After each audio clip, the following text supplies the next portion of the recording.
तुलसी गाबड़ satisfy नहीं हो सकी पहलगाम के वाकये में पाकिस्तान का कोई हाथ। तो मोदी सरकार ने अपना बेड़ा गर्क कर लिया। पीटीआई ने ना तो अपनी हुकूमतें गंवाकर कुछ सीखा, इस निजाम ने ताकतवर होना है, कमजोर नहीं होना। सियासी मैदान की हर बड़ी खबर से आगाह रहने के लिए हमारे चैनल आजाद सियासत को सब्सक्राइब करें और बेल आइकन को प्रेस करें। देखिए, पहलगाम वाक़े पर जो मगरबी जो प्रेस है और हुकूमतें हैं, मैं आपको उसकी दो मिसालें देता हूँ।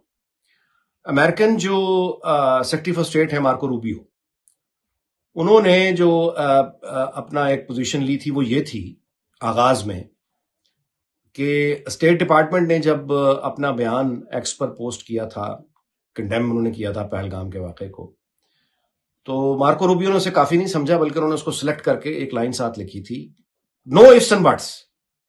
बड़ी फर्म एक लाइन थी, the United states stands with India. ये बड़ी वाज़ेह ये थी, यानी जब ये क्राइसिस का शुरुआत हुई है। लेकिन जाहिर है कि जब अमेरिकन खुद इंटेलिजेंस एजेंसीज ने ब्रीफ किया, तो अब वही मार्को रूबियो का लबो लहजा बिल्कुल तब्दील हो चुका है। वो पाकिस्तान में भी क़यादत से बात कर चुका है और वो कह रहा है कि इसको हल्का करो। इस वक्त जो डायरेक्टर हैं इंटेलिजेंस की अमेरिका में, उनके ख्यालात को पाकिस्तान के बारे में दोस्ताना तो नहीं है। वो एक हिंदू खातून भी हैं और वो पाकिस्तान को, पाकिस्तानी स्टेट को वो बहुत शदीद तनकीद का निशाना बनाती नहीं है 71 के हवाले से। इसका मतलब वो पाकिस्तान की दोस्त नहीं है और अमेरिका की सारी इंटेलिजेंस एजेंसियां इस वक्त उनके कंट्रोल में है। तुलसी गाबड़ की मैं बात कर रहा हूं। वो भी कोई ऐसा उनके पास, यानी वो सेटिस्फाई नहीं हो सकी कि पहलगाम के वाक़े में पाकिस्तान का कोई हाथ है। इन्होंने ही ब्रीफ किया होगा ना, यानी अमेरिकन प्रेसिडेंट को इन्होंने ही ब्रीफ करना है, ट्रंप की एडमिनिस्ट्रेशन को, यानी तुलसी गाबड़ ने ही ब्रीफ करना है ना। तो कोई ऐसा एविडेंस नहीं हो। तो उनका बिलीव ये है कि ये विदिन, यानी इंडिया के अंदर, जिसको नजम शेट्टी साहब कहते हैं कि एक डीप स्टेट, इंडिया की डीप स्टेट की कार्रवाई है। बिल्कुल मामला वही लग रहा है। अच्छा, प्रेस का भी जाहिर है कि फिर वही रद्द अमल आया उन्होंने। अब उसके नतीजे में ये हुआ कि भारतीय मीडिया जो है वो पड़ गया है वेस्टर्न प्रेस को। और यानी मैं जज्बाती लोगों की बात नहीं कर रहा, यानी कि जर्नलिस्ट बरखा दत्त जैसे जर्नलिस्ट, वो भी मगरबी प्रेस, पालकी शर्मा जैसे जर्नलिस्ट जो बहुत लॉजिकल गुफ्तगू के लिए जिनकी शोहरत है, वो भी अब यानी एक तरह से तनकीद कर रहे हैं, खुलकर तनकीद कर रहे हैं कि मगरबी प्रेस ने उस तरह से हमारा साथ नहीं दिया, और वो उसको टोन डाउन कर रहे हैं। टोन डाउन नहीं कर रहे, दे आर नॉट सेटिस्फाइड कि पाकिस्तान ने किया है। वो पाकिस्तान के दोस्त नहीं है। यानी वेस्टर्न प्रेस या वेस्टर्न जो हुकूमतें हैं, क्या वहां इंडिया का ज्यादा इन्फ्लुएंस है या पाकिस्तान का ज्यादा इन्फ्लुएंस है? जाहिर है कि भारत के तजारती मफादात, उनकी मार्केट बहुत बड़ी है। उसके बावजूद अगर वो भारत की ख्वाहिश के मुताबिक रिपोर्ट नहीं कर रहे, तो उसका मतलब यह है कि उनको यकीन है कि पाकिस्तान का इसमें हाथ नहीं है। और यही वजह है कि आज हमने जो भारतीय वज़ीर ख़ारिजा हैं जयशंकर, उनकी फ्रस्ट्रेशन देखी। उन्होंने भी यूरोप को आज बड़ी एक तनकीद का निशाना बनाया है कि हमें पार्टनर्स चाहिए, प्रीचर्स नहीं चाहिए। ये वो एक फ्रस्ट्रेशन है कि जो उनकी तवक्कुआत थी। लेकिन दुनिया, जो आलमी बरादरी है, वो एक फॉल्स फ्लैग ऑपरेशन पे, झूठ पर, वो किस तरह से भारत का साथ दे दे। मोदी सरकार का तो जी भारत का जो सियासी मिजाज है और उनका जो एक पॉलिटिकल स्ट्रक्चर है, उसमें रहते हुए तो मोदी सरकार ने अपना बेड़ा गर्क कर लिया। ये जो ऑपरेशन पहलगाम का था, बहुत अफसोसनाक वाकया था, लेकिन ये एक फॉल्स फ्लैग ऑपरेशन था। अब तो दुनिया भर की हुकूमतों और मीडिया का रद्द अमल ये बता रहा है कि उनको, हर मुल्क को, यानी उनकी अपनी इंटेलिजेंस जो ब्रीफिंग्स हुई हैं, उसमें ये क्लियर हो गया है कि भारत कोई एविडेंस नहीं दे सका, और जो उनका पास्ट है वो गवाही दे रहा है कि ये उन्होंने खुद करवा लिया है, यानी ये सियासी फायदा उठाने के लिए करवाया है। तो पाकिस्तान के खिलाफ जंगी जुनून को वो जिस हद तक ले गए, अब वहां से वापस आना, यू टर्न लेना, ये वहां नेशनल प्राइड का मसला बन जाएगा। यानी पहले तो सियासी इख्तलाफात थे ना, मोदी से जिसके भी थे, यानी कांग्रेस मिसाल के तौर पे, राहुल गांधी ने, जब ये पहलगाम का वाकया हुआ है, तो राहुल गांधी का जो पहला रिएक्शन आया था वो ये था कि हम अपनी सरकार के साथ हैं, वो जो भी पोजीशन लेगी, जो भी कदम उठाएगी, हम मोदी सरकार के साथ हैं। ये था पहला रिएक्शन राहुल गांधी का।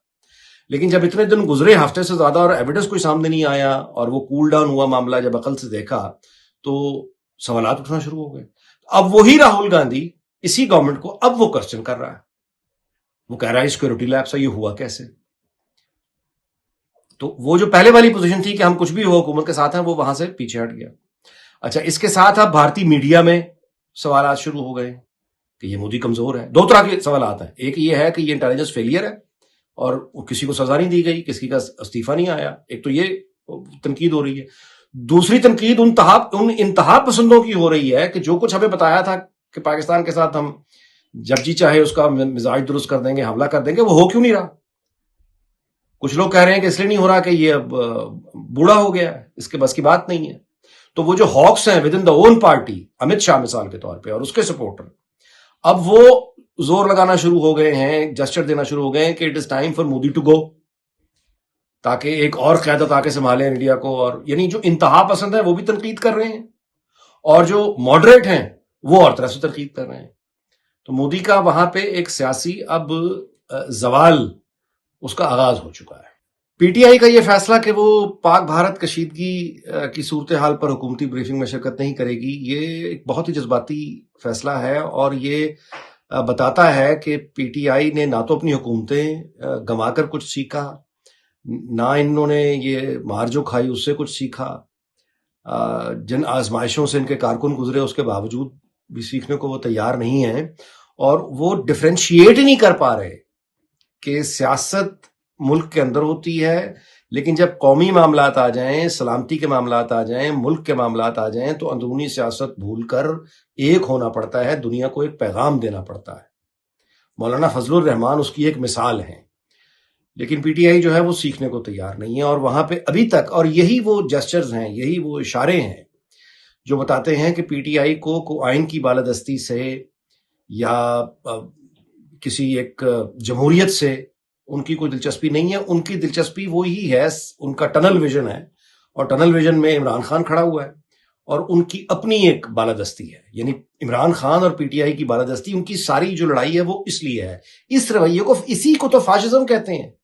یہی فاشزم ہوتا ہے. اچھا، اب جن کا خیال یہ تھا کہ پی ٹی آئی کی سپورٹ کے بغیر پاکستان اس کرائسس سے نہیں نکل سکتا، اب تو وہ بھی جان گئے ہوں گے نا کہ Pakistan is almost out of that crisis. China نے جو پوزیشن لے لی، امریکہ نے اپنی پوزیشن بدل دی. یعنی بھارت جو ہے وہ فرسٹریٹ ہو چکا ہوا ہے، ان کی بات نہیں کو دنیا میں سن رہا. ایک جو بڑی جنگ ہے اس کا خطرہ ٹل چکا ہوا ہے. تو اب اس کرائسس سے نکلنے کے بعد موجودہ حکومت یا نظام جس پر پی ٹی آئی تنقید کرتی ہے، اعتراض اٹھاتی ہے، کیا یہ نظام اور یہ حکومت اس کرائسس سے نکلنے کے بعد کیا کمزور ہوگی یا پہلے سے دگنی طاقتور ہو جائے گی؟ یہ سوال اپنے آپ سے پوچھ لیں. یعنی ابھی تک تو یہ جیسے چل رہے تھے. مودی نے تو ایک طرح سے اپرچونٹی دے دی، اپنی حکومت کا وہاں بیڑا غرق کر لیا، اپنے زوال کا آغاز ہو گیا، اور پاکستان کا جو موجودہ سیٹ اپ ہے اس کو ایک غیر معمولی توانائی اور طاقت مل گئی. تو اس کرائسس سے جب پاکستان نکلے گا، خیر و عافیت سے آلموسٹ نکل چکا ہوا ہے، تو موجودہ حکومت نے طاقتور ہونا ہے، اس نظام نے طاقتور ہونا ہے، کمزور نہیں ہونا. تو جن سے آپ لڑ رہے ہیں وہ تو مضبوط ہونے جا رہے ہیں اور اپنے ہاتھ کمزور کر لیے ایک ایسے معاملے پہ جو ملک کا اور قوم کا بقا کا معاملہ تھا. یہی معاملہ پہلے بھی 2019 میں، یعنی اس سے پہلے جو پاک بھارت کشیدگی تھی، تب عمران خان وزیر اعظم تھے خود، اس وقت بھی انہوں نے انکار کر دیا تھا کہ میں اپوزیشن کے لوگوں کے ساتھ نہیں بیٹھوں گا. تو یہ جو رویہ ہے یہ جذباتی ہو سکتا ہے، یہ یعنی ایک امیچور ہو سکتا ہے، یہ سیاسی رویہ نہیں ہے. تو آئی ہوپ کہ اتنی مار کھا کے بھی پی ٹی آئی نہیں سیکھ سکی. بہرحال امید ہی کی جا سکتی ہے کہ اتنا تو کم از کم ڈفرینشیٹ کریں کہ اندرونی اختلافات، اندرونی سیاسی معاملات پہ کیسے بیہیو کرنا ہے، لیکن جب قوم اور ملک کا معاملہ آ جائے تو آپ کا اپنی پبلک کو اور دنیا کو ایک میسج دینے کے لیے آپ کا جو ایک ایٹیچیوڈ ہے وہ کیا ہونا چاہیے.